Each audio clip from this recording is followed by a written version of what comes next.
Sue's U.S. Representative from Holland, Pete Hoekstra, was in Washington this week. He was part of the debate. He was part of the House vote, the vote that passed, went down in the Senate. Congressman Hoekstra joins us live now.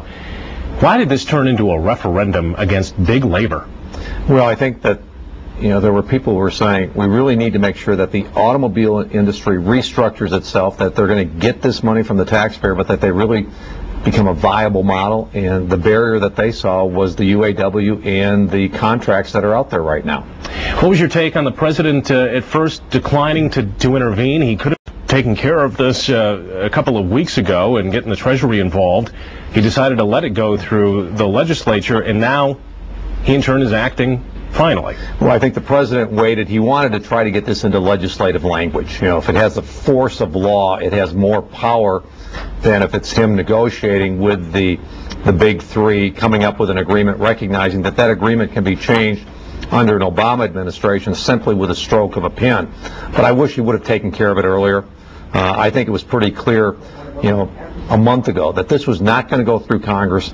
Get rid of the uncertainty. The thing we don't need in the economy right now is more uncertainty. He should have taken care of it, taken it off the slate, and what we've done now is we've set the table for the Obama administration.